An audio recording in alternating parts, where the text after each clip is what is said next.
right, so this is a quick walkthrough of the formulas on the formula sheet for population growth. So for starters, when a population first starts, if there's nothing keeping it in check, in other words, there's no competition, there's no disease, all these sort of things, the population in theory could grow exponentially, meaning that every organism could have the maximum number of offspring and they could thrive because there's plenty of stuff to go around.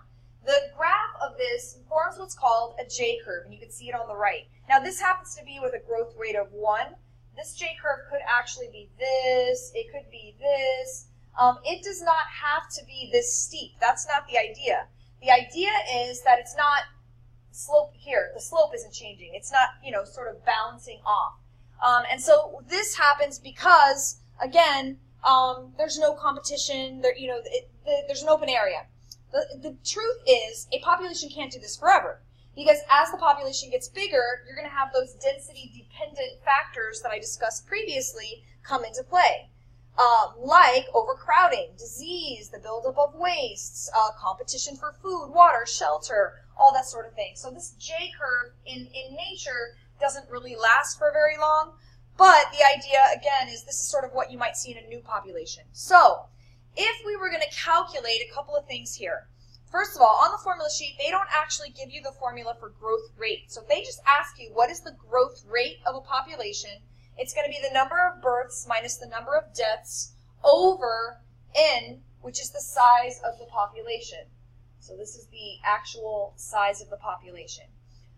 So exponential growth, on the formula sheet, they actually give you this formula for growth rate. They say that the change in, I think they may use the letter D, in population size over time is going to be equal to the birth rate minus the death rate. I don't feel like this is necessarily very helpful to you to just say the birth rate minus the death rate. So again, my recommendation would be to know that what you would actually have to do if they ask you to calculate the growth rate would be to do births minus deaths over the size of the population. And that's going to give you your growth rate, which is represented by R. And so this is the final equation. If you want to know basically by how much a population is going to change in the next generation, the formula is that the change in population size over time will be R max, which is the maximum growth rate, times the size of the population. So again, you would not, even though this is what you're going to see on the formula sheet, you're not actually going to plug numbers into this side. All you really need is what's on the right side. This is where your answer is going to go. So a lot of times people get confused because they see this is equal to this times n, and they start looking thinking they need to have at least 3 of 4 variables to answer this question. That's not the case. Usually, at least every time I've seen it, this is the only part you're using, and your answer is going to go on the left side. So let me show you this sort of in action. So here's our first one. A population of 100 has 20 births and 5 deaths. What is the growth rate? So again, to get the growth rate, births minus deaths over the size of the population. And so the growth rate for this population would be 0.15. If instead, let's say you were given the rate, so let's say you were given that R max was equal to 0.15, let's say that was already given to you, and they want to know the net change in population size, or by how much is the population going to grow. N was 100, that was our population size, so it would be basically, so R max times N, so 0.15 times 100, and your answer is going to be 15. Now that's not how big the population is going to be next year. That is how many new individuals you're going to have next year. As a matter of fact, it's possible you could get a negative number here, because if your growth rate is negative, maybe this population is declining, then this might be a negative answer. When they say, what will the new population size be next year? This is where you would take your original population size, add to that the 15 new ones, and your new population size would be expected to be 115. So to show you one more sample problem. So first, let's just say I asked you to calculate growth rate. So remember, growth rate is births minus deaths over the size of the population. So in this particular case, it's going to be a growth rate of 0.4. So that is R max. Again, they may give you the growth rate. So let's say here, in 1 year, they want the net change. So they want to know how many new individuals you're going to have, in essence. R max times N, so that's going to be 0.4 times our original population size of 1,200. And that tells me that I'm going to have, my answer here is 480. That's not how big the population is going to be. That means that we would expect an additional 480 offspring the next year. So to get the new size of the new population, 1,200 plus 480, and we would get that the new population size would be 1,680.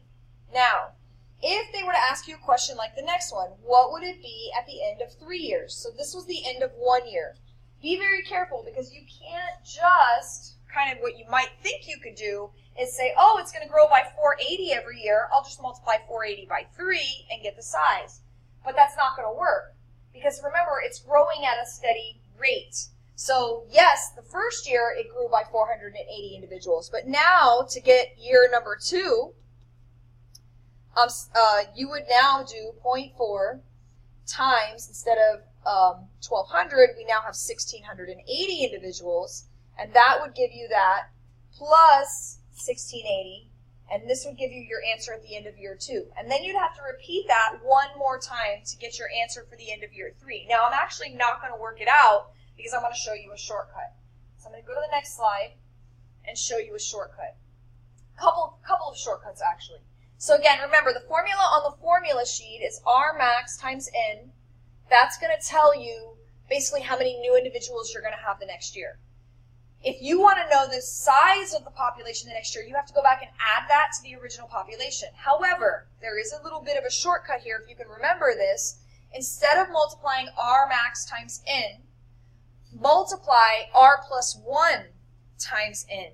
Now, if you do that, you'll get the size of the new population in one step, if that was what they asked you for. So, if we go to our previous problem, remember that R max was 0.4, and our population size was 1,200. So instead of multiplying 0.4 times 1,200, I'm going to multiply 1.4 times 1,200, and in one step, I get 1,680. So I get how many there would be in the next generation in one step rather than 2. Second possible shortcut, hopefully you wouldn't need this on the AP exam. You won't need it on my test either, but just a little thing. Let's say you wanted to know how big the population was going to be after a certain number of years. And the certain number of years is being represented by this little n here. Here's how you would do it. You basically do this. So remember the previous question asked, what would you predict the population size to be in 3 years? So we're going to do n. This was our original population size. R plus 1. So R was 0.4. We're going to do 1.4. And since we wanted to know the size in 3 years, we're going to put it to the third power. And that gives us 3293. If you worked it out the other way and did it actually 3 times, like on the previous slide I said you would need to do, you may get 3292. You may get something off by 1 or 2 because of rounding. That's the only reason. So this is kind of a shortcut. And here's one more practice problem with that shortcut. So growth rate of 0.2, 200 individuals, that's N. This is R max. And they want to know in 8 years the size of the population. So using the shortcut, we would take our 200 times 1 plus 0.2 and put it to the 8th power. And in one step, we would get that our population size would be expected to be 860. So it's a nice short way to do this. Now this says that you can only use a 4-function calculator on the AP exam, but that's wrong. This year you're allowed to use a graphing calculator if you want to. I still don't think they would ask you to calculate 8 years later though, because they typically only ask you to use the formulas they provide. So they might say what would it be in 2 years, and you could use this as a shortcut, but I don't think they would ask you for 8 years. Okay, so that was our first formula. But remember how I said that populations can't usually grow at that rate forever. So usually what's going to happen is population is going to start to slow down, and that's happening right here. And this is because of those density-dependent factors. It's probably getting crowded at this point. So populations level off. And the point at which they level off, this point right here, is called the carrying capacity. It's represented by the letter K. Carrying capacity is the maximum number of individuals that a particular environment can support. And populations usually, once they're stabilized, fluctuate around this. So if there's too many of them, there's not going to be enough food and stuff to go around, so maybe the next year it's going to drop. Now there's going to be more food to go around, it's going to go up. And it's going to tend to fluctuate around this carrying capacity K. So there's math with this as well. Show you this. This is one more picture of this. Again, this is where the population is starting to slow down and reach its carrying capacity. And so here's the formula with carrying capacity. Now again, don't let them confuse you. They're going to have dN over dt on the left, that the change is going to be equal to, but you're not actually going to have to plug variables in for that. That's what you're going to be solving for. This is your formula. So it's going to be R max times the size of the population times carrying capacity minus N over K. And you can't use a shortcut on this, so don't try to use 1 plus N or anything like that. You literally plug this in. So this is going back to the problem on the previous slide, the 20 births and 5 deaths. So this is our R max on this. Our growth rate was 0.15.